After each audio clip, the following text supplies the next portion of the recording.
allegedly involved in terrorism. It just seems to me that Guantanamo being a separate system, set up, if you look at Abu Ghraib that was in Iraq and you saw the mess that came out of that prison, it's amazing that Guantanamo even exists after people saying what the situation was like in Abu Ghraib. So it's almost a continuation of these sound bites and lies, as you mentioned, continuing, and that is part of what we're trying to do here, which is to use the power of the internet, the power of communications to breach or go around the general media that's feeding these sound bites.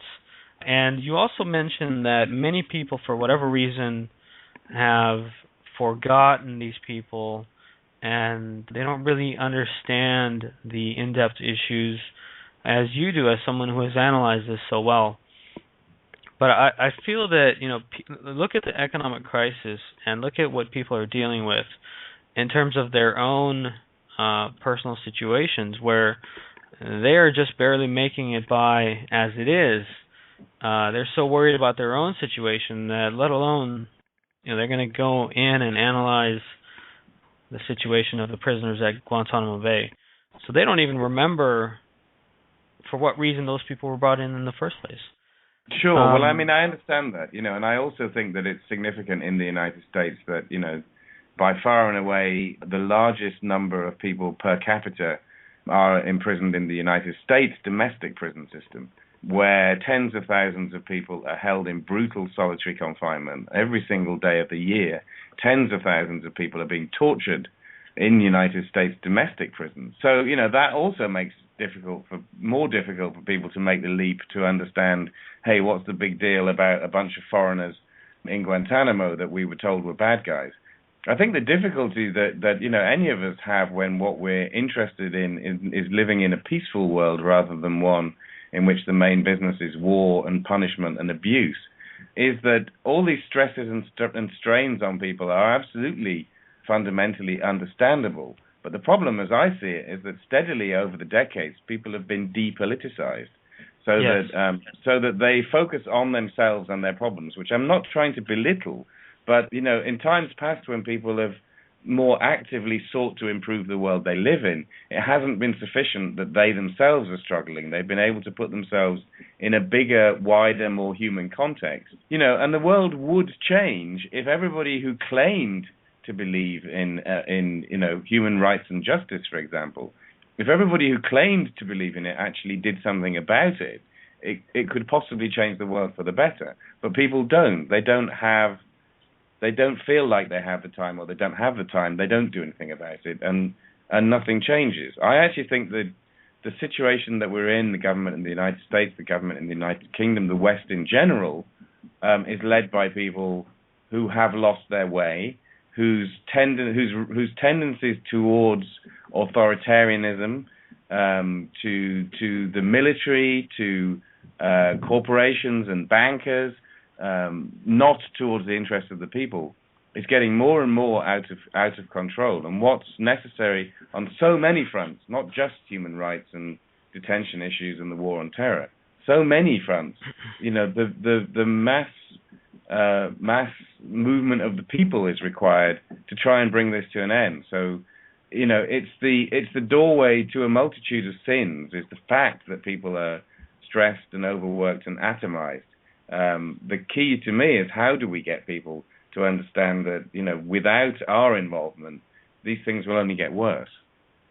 You mentioned quite a number of interesting things right now, and I think that, your use of the word authoritarian, heading towards the authoritarian type governments, is exactly true. And this is something very interesting, because this is actually the cycle that Karl Marx described, which was that, from the capitalistic excesses of the capitalism, it will eventually collapse upon itself, and then you will have a sort of fascist authoritarian state, which will ultimately lead to, the revolution in communist state. So it is amazing that we live in these times, and also you're hitting the nail right on the head, because more and more people are being depoliticized, and the individual rights are beginning to be encroached and taken away. I mean, you have a number of different acts in the United States, like the Patriot Act and the additions to that, and the NDAA. I was listening to a very interesting story last week on NPR, National Public Radio, which is broadcast pretty much all over the country, and there's a segment on the Muslim community that was being watched by the FBI and how they would set people up and entice them to make mistakes so that they can then go ahead and take them and tell them that, oh, you are plotting against the country and you're a terrorist and so forth. So it is absolutely mind-boggling that we live in such times and people are really not aware of what's happening to their rights.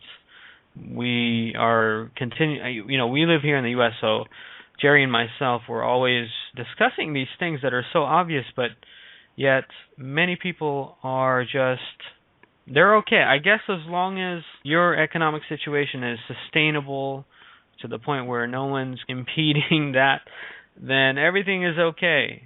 But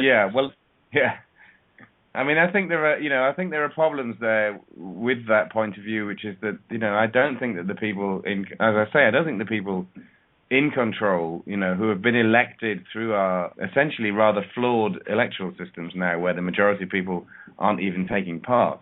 But I don't think those people actually have the people's interests at heart. They're working on behalf of corporations and bankers who have become psychopathic in many ways. And certainly don't show any interest in the common good. So, I don't think anyone complacently saying it's okay, my government is interested in me is necessarily true. But I also think that what's missing from people's lives is empathy, fundamentally, is the ability to put yourself in the position of seeing what's happening to other people and learning something from that, not emotionally and intellectually. And what's happened with Muslims since 9/11 is that they've been demonized for the activities of a small group of international terrorists. The whole of Islam has been demonized. And it remains important to me, that however it's presented, the words attributed to Pastor Niemöller during the Nazi time as to, and like I say, there are variations. The Nazis came for the trade unionists, they came for the gypsies, they came for the communists, they came for the Jews. And the character in Pastor Niemöller's scenario, each time it doesn't refer to him, so he doesn't do anything. And at the end, they came for him, and there's no one left. And I think that's incredibly powerful and important. And the two go hand in hand, really. There have, I think, been times in history when governments are more trustworthy than at other times. I think they're particularly untrustworthy at the moment. And that people should be aware that governments are not acting in their interests and should therefore be looking around at how people are being treated and look for ways to draw connections between people who are suffering various types of oppression, rather than just sticking to their own kind of self-satisfied ghetto of where they think they'll be okay. Those are ways that I hope that we'll see people moving forward. And obviously, I think the Occupy movement was the start of was something whereby a significant number of people started to question what they'd been told in an interesting manner. And we are genuinely living in alarming times, I think. And the depressing thing is that I think a lot of the things that have been achieved in the West in terms of the possibilities of a standard of living and of ways that we can live that apply to a lot of people are in place. But what we're actually seeing is the kind of power struggle led by people who are insanely greedy and whose greed is completely out of control. I have a question for you. You mentioned that there is a lack of the interest in the common good, whether you want to call it that or you want to call it a lack of morals.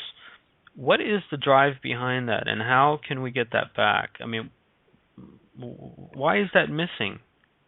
I don't know, to be honest. I mean, I find it alarming in this country, that we have this ideologically motivated conservative government of rich, privileged millionaires who, have actually moved beyond the kind of point of view they would have had a few generations ago, and now completely soaked in the empty rhetoric of neoliberalism, in the notion that, the state should provide nothing, that everything should be privatized, and are in the process of taking on the most vulnerable members of society in this country: the poor, the weak, the ill, the young, the old, the disabled, the unemployed. These are people who claim to be Christians.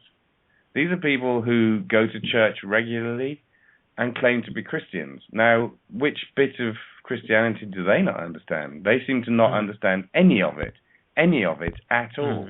And I don't get that. And the same obviously applies to a lot of people in positions of power and authority in the United States who also claim to be Christians and yet show not the slightest understanding of what the messages of Jesus Christ were.